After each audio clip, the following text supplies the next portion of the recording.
Hey everyone, today we got the round 6 review for SuperCoach. So we did pretty horrendously bad. I'll flick onto it now. Please don't laugh, but yeah, I would classify it as a cataclysmic disaster this week. A 1997 top 61%. 98,909 was the rank we had this week. And we have dropped significantly back. Yeah, basically 15,000 spots, 22k we've fallen back to. Yeah, we were just ravaged by unluckiness, to be honest. I'll show you quickly. Well, not quickly, but hey, so as you can see, if you just peer down to Hayes and Durden, got a really unlucky there. Captaincy was bad as well. I'll get into it in detail. But yeah, okay, we'll start from the back line. Crisp, didn't go. I actually went pretty well for especially the first 3 quarters. Faded out badly in that fourth quarter. And yeah, that was when the game was on the line. Only got 14 points in that last quarter. If you take what he did in the first quarter and you put that into the fourth quarter and what he did in the fourth quarter into the first quarter, a bit complex. But he probably would have got about 120, 125. So missed out there. But hey, 103 isn't too bad. So we'll take it. Hewitt, 114. Yeah, did well as well. Pretty solid game from him against Fremantle. Yeah, Carlton players still got Carlton midfielders still got quite a bit of the ball, even though they lost. So that was good from him. Jaden Short, 111. Yeah, yeah, played pretty well as well against Melbourne. Good to see from him. Ridley, oh, jeez, did not perform it well again. 83. That's still 20 points under what I want from him. I still want about a ton each week. And yeah, 83 is not cutting it. But it's like with the amount of problems my team's got. Not really problems, but I mean, yeah, it's upgrade season, so we can't really do a trade out now. So we should kind of just got to stick with him at this point, even though he's leaking cash. But whatever. I mean, I've got more problems than him, so it is what it is. Then O'Driscoll, 42, didn't play that well, but coming off 200s, not the worst. McCartan, obviously bad that he got concussed. Not sure the severity of that, but he'll miss this week. Yeah. Yeah. Hopefully he's good from that though. Definitely. Hingy didn't play.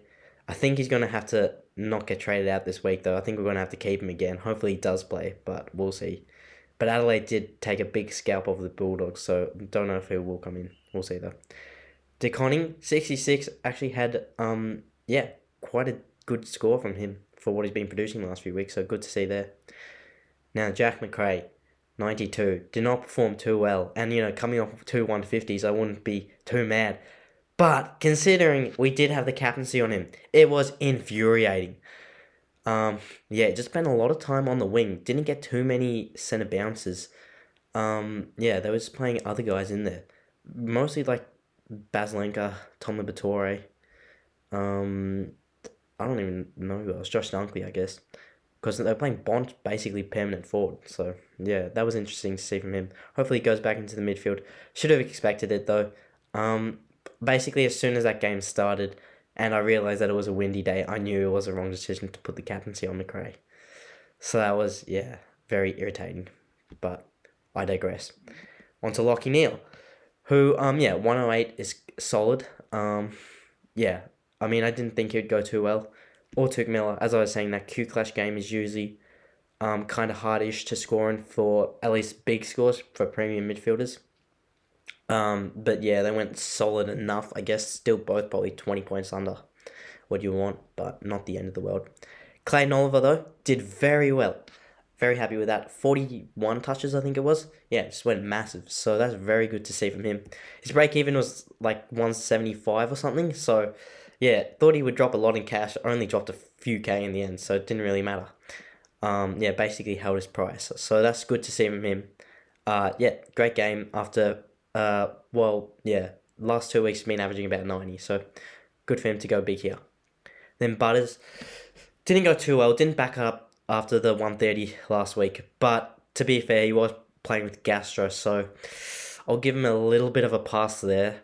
But, I mean, considering it's Port Adelaide's first win and they did a number on West Coast, you would have wanted them to really make the most of that and go massive. But I guess it wasn't to be. Dacos, he was solid in their win against Essendon. yeah, pretty much, I guess, an average game from him. Horn Francis, yeah, was, I guess, alright as well. Yeah, solid. Nick Martin played really well. He's so good, Nick Martin.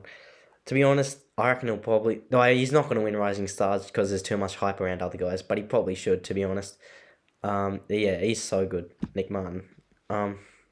Yeah, great to see from him. Hopefully he'll get up to... we'll get up to 400k at some point this season. Probably by the time I trade him out, though. He'll probably be maybe 350, 360 because I need the cash earlier. But anyway, Josh Ward, 46. Yeah, didn't do too much. I think he was a bit underscored in this match against Sydney. I feel like he should have got maybe 55, but whatever. Not too much of a difference. We had him on the bench anyway this time. First time we had him on the bench, I think, this season. Or maybe one other round before. But anyway, Connor McDonald, he did not do too much. 30 is probably a fair score for him. Hopefully he bounces back. Gets another 15, 20 points added on to that this week. Jack Saliga, loophole, couldn't really use him in the end, given he only played the second game of the round. Gorney, 123, that's a good score. Good to see that from him. Yeah, got some consistent scoring in him now. And yeah, he's at that premium ruck numbers. He looks like he can definitely be the number one ruck this year.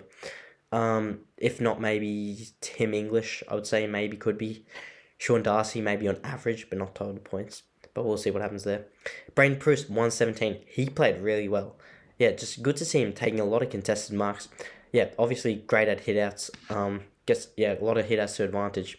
So yeah, good to trade him in and field him straight up this week. I know Brody Grundy still outscored him by about 10 points, but I mean he did go down now for about 12 weeks, Brody Grundy. So I guess he's a forced trade. But yeah, I mean we banked 350k still from Grundy to Bruce, so we're winning on that one, even though he outscored him there. Dixon didn't play. I'm not sure if he'll come back this week. I think he is a chance though, so hopefully he does. We need some cash gen, so hopefully he gets there. Dunkley, 142. Seemed like he got a bit overscored to me. I feel like his game maybe 110, 120.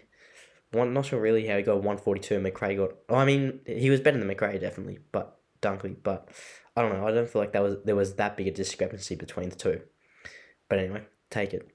Heaney, 81. So we traded him in this week. Didn't do too much. Basically played forward the whole game, which was, yeah, kind of bad. I would have liked to see him play some more midfield. I guess, will he play more midfield in the near future? We will see. Tom Papley, how far is he away from coming back? I don't know, really. When he comes back, Heaney will probably play more midfield, though. I mean, he's their best player, Heaney, I would say. Even though Callum Mills went berserk on the weekend, he's still probably their best player. And he's probably most impactful, probably playing a bit of midfield and forward, but, I mean, yeah. I guess he can make more impact on the game when he is in the midfield, given he gets more touches and stuff. And he can still kick 2 goals probably when he drifts forward. Cornelia, 91. So, yeah, that was a solid game from him. So you can see, yeah, we did go the vice captaincy on him. I'll get into this. So basically Thursday night, I saw the teams and I saw Dixon was out, but for some reason it did not compute in my head that I now had another loophole besides Jake Saligo. So basically I was still thinking that I only had Jake Saligo as my loophole, so I could only vice captain someone in that first game of the round for GWS v St Kilda. So it was a choice of basically Bruce or Cornelio or Hayes, not really considering him though. I did initially go Bruce. I went to Cornelio. Either way, it wouldn't have mattered because I wouldn't have taken Bruce's score as captain.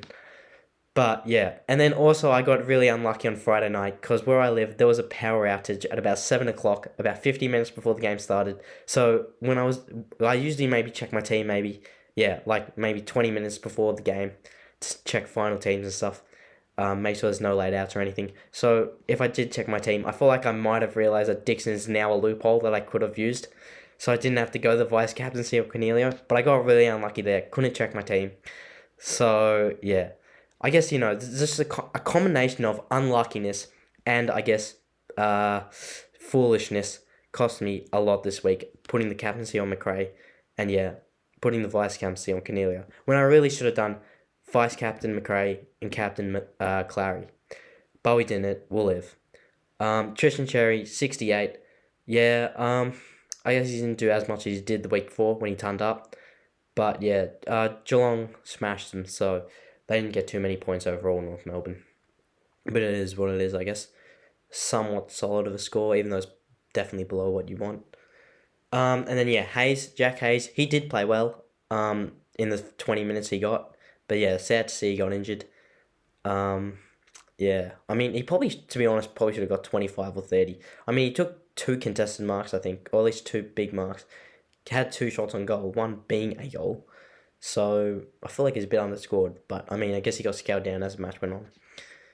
Anyway, yeah, we'll trade him out, obviously, this week. But, yeah. Corey Durden, 14. That is not what you want at all. Yeah, jeez. That was pretty annoying to watch that on Saturday night. Did not get much of the ball. I was just kind of sitting there and kind of yelling at my TV like, get a kick to Corey Durden. But, I don't want to be too harsh on him. I'm sure the young fella watches the channel. So, maybe not.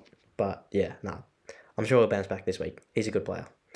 Rochelle, 35. So also, yeah, I lost out on the loopholes this week.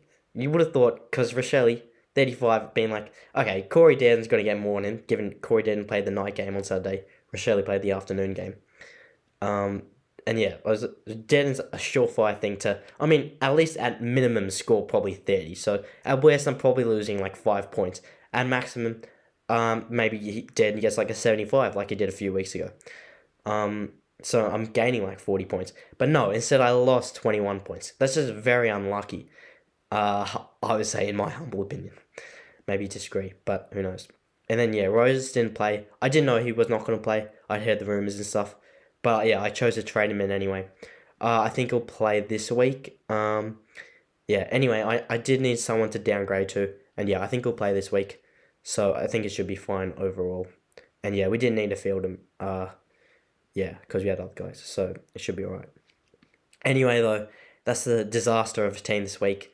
We will be doing 3 trades again to try to rectify it. So obviously McCartan, with his injury, is going. Hayes is going, and Rochelle is going at 290k. So, okay, so right now I'll show you what I want to do. So Sam Hayes will come in onto the bench. And then in the midfield, this guy's just been going crazy all season, coming off his injury. Yeah, even though he does have an injury, even though he's still got that injury game in his price cycle, he had like, a 130 or something last week? 139. So he's not going to go down that much, because I think his break-even was like 150 the week before. So, yeah, he'll probably go down a little bit, maybe 10, 15k, but it won't be too bad. Yeah, not going to get that much out of waiting one more week. And then, so, I got 516k in the bank. So, the thing is, that's not really that much to get anyone that I think is going to be a good enough premium. Because really, I don't want to get, like, sub kind of premiums. I want to get guys that are going to be, like, top for their position. Yeah, what I mean by that is basically, for forwards and defenders, I want top 6 guys for each line. Midfielders, I want top 8, and ruck, I want top 2. I don't want to get, like, a D10 or something, or an M12. I don't want that. So, basically, looking at this, I don't really see anyone that I can get for 516k. Which, I mean, the only way I could make a little bit more money is if I didn't go McCartan and instead I went Hinge. But even 514k is not that big a difference. Wait, that should have been... Oh, wait, Hinge is less money than McCartan anyway. I don't know what I'm saying. I think I meant Hayes instead of Hinge, which I could do if I did some DPP stuff. But anyway, even that wouldn't be too much of a difference. Yeah, so we can't really get anyone for 516k besides Jake Lloyd, basically. He's the only guy, but he hasn't even been scoring that well, so I don't really think... He's probably not going to be top 6 defenders, I would say. He's probably not going to be, so I don't think there's any point in trading him in. The guy that I do want this week, if I could choose anyone, would probably be Andrew Brayshaw. Or Jack Steele, but Jack Steele's just way out of my price range. So yeah, we could go Andrew Brayshaw if we had another 80k, I think it is. But we can't. So yeah, I'm a bit unknowing what to do. Do we just hold off on the third trade or something? Yeah, maybe do we just do 2 trades this week and hold 247k in the bank? I don't really want to hold that much money in the bank. We had what, 340K in the bank last week. I don't just want to keep this much money in the bank. I want to use it, get some points on the board. But we'll see. I mean, yeah, at minimum, I'll do these 2 trades. And if I can work out someone else, then I will. The other guy I was looking at potentially could be DeGoey. He would fit the bill. A 481. But again, he hasn't been scoring really outstanding this season. I don't know if he'll be top 6. Bit of fluctuation in the scoring. It's not too bad. But, yeah, I mean, he's already, he missed 1 game. Round 4. But, I mean, his matchups, Gold Coast, Richmond, are alright. At the MCG, he's got a long stretch of MCG games. So he might actually be alright. I'll look into that a bit more. But, I mean, if you guys got any suggestions for who to bring in, that would be very well appreciated. I need some help on that front. I guess we'll say I'll do this for now. But to go, he's definitely may turn into someone else. We'll see. So, okay, so counting on we do that, this week we will line up Dixon. Who are we fielding? Dixon, Dead, and Roses. Who they got? Collingwood for Gold Coast. West Coast got Richmond Friday night. Deadens got North Melbourne. Can we loop? No, they're all playing. We'll probably just field. I don't really want to field Dead. We'll probably go. Actually, no, they're playing at the MCG, so not going to go Gold Coast. Not going to go Roses. So we'll probably go Dixon on Friday, I would imagine. And then Hinge, if he does come back, will we field him for McCartan? Well, yeah, McCartan's not playing, so. Wait, who did I trade there? Oh, I traded Dacos. I did not mean to do that. Yeah, that's meant to be McCartan. So we'll just do that there. Update that trade. Okay, my bad there. And then, yeah, of course, Dacos comes onto the field. Midfield's good. So, captaincy-wise, McRae's got Essendon. That could be a good matchup. Neil's got Sydney. That's probably a harder matchup. Clary's got Hawthorn. I mean, Mills put up a 214 against them, so that might be a good matchup. Gawn, Hawthorn as well. Dunkley, Essendon, same as McRae. Probably no one else really worth looking at. And maybe Heaney, but it's got Brisbane. Probably not. Cripps, it's got North Melbourne. Oh, that might be a good one, actually. Might try to go Cripps then into... Cripps into McRae, even though McRae just burnt me. I'll probably do that, vice captain to captain. But anyway, yeah, that's the video. I think that's what I'll do this week. Rookies wise, we got 2, 3, 4, 5 on the field. I guess Bruce is kind of a rookie as well, so 6. And then kind of Cherry, Canelio, and mid-prices as well. And Ridley's an underperforming premium. Butters is also an underperforming premium. That's probably it, I would say. But yeah, hopefully we can get the team upgraded in a few weeks. We'll see. But yeah, thanks for watching, everyone.